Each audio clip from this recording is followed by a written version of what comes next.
La terapia dinámica se origina en la teoría psicoanalítica de Sigmund Freud. Sus bases teóricas son la teoría de la personalidad, que atribuye los pensamientos y acciones a motivaciones y conflictos inconscientes. El ello, el yo y el superyo, según Freud, argumenta que guardan relación en cuanto a que están influidas por factores innatas, como son eros, la pulsión sexual, que se le conoce como instinto de la vida, y tánatos, que es la pulsión de la muerte que ocasiona instintos de agresividad. Estadios del desarrollo de la personalidad, que se centra en la libido y se trata de la energía generada por el instinto sexual. A medida que el bebé va creciendo, va sintiendo placer sexual en diferentes partes del cuerpo. Los mecanismos de defensa del yo, utilizados para combatir la ansiedad que producen los conflictos psicológicos. Melanie Klein, con la teoría de las relaciones objetivas, el individuo se relaciona con el entorno en función de tipos de vínculos que se establezcan entre el sujeto y el objeto. En sus bases teóricas está focalizada principalmente en el aspecto práctico más que en el teórico. Destacó la importancia de los objetos internos y objeciones en los conflictos intrapsíquicos y la psique. La fantasía inconsciente, que es aquella expresión de los deseos e instintos que existen desde el inicio de la vida. Son los que dirigen la conducta del niño y permiten comprender su actitud y modo de actuar. A la hora de tratar a los niños, el uso de juego simbólico se usa como un elemento para extraer información de ellos. En el juego se proyectan fantasías inconscientes que dirigen la conducta. También menciona dos posiciones respecto a la manera de vincularse a los objetos.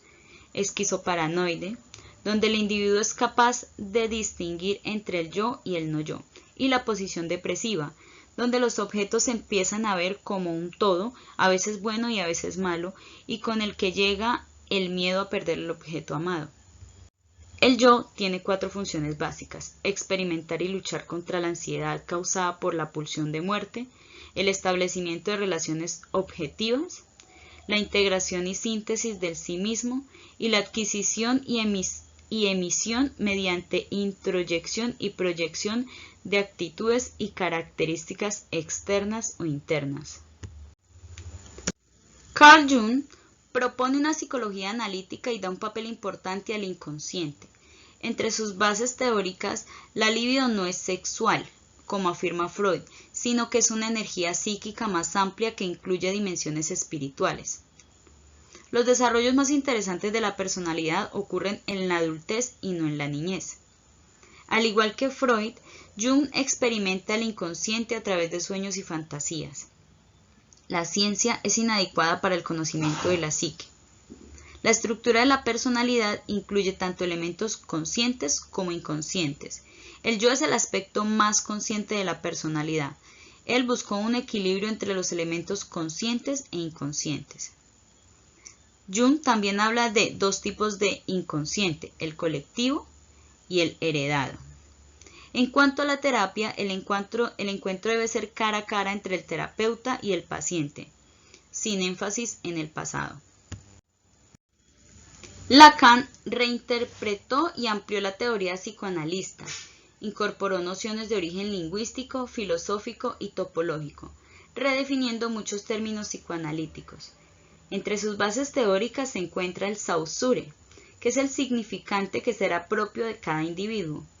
La pulsión no es únicamente un impulso biológico ni un instinto.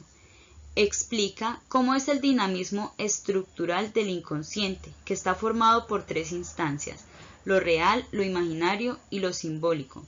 Crea un conjunto de reglas que gobiernan el comportamiento e integran a cada sujeto en la cultura. Considera al yo como algo instituido por el otro. Piensa en el yo como una fuerza coherente con control sobre la psique. El yo permanece en conflicto permanente, que es soportable mediante engaño. El inconsciente es aquello que se sabe, pero no se puede decir. Adler y la psicología individual, en la que da importancia a la individualidad de las personas.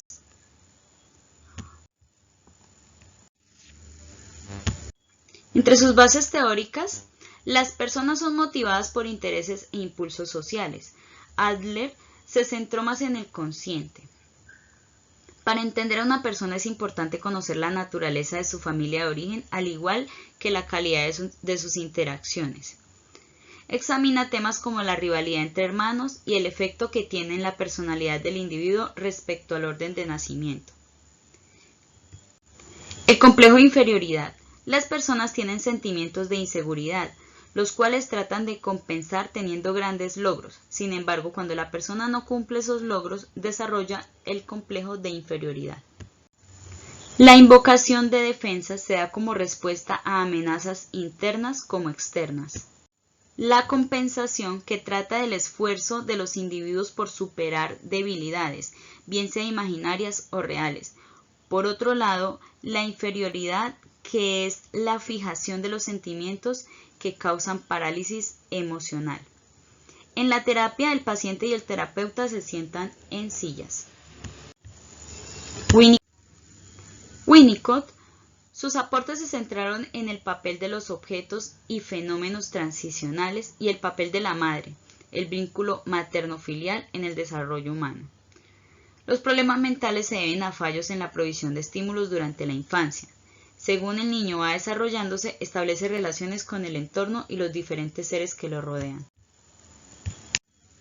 Lo que comparten estos modelos psicodinámicos es el determinismo. El comportamiento humano está definido y depende de factores intrapsíquicos como lo son impulsos, deseos, motivos y conflictos internos.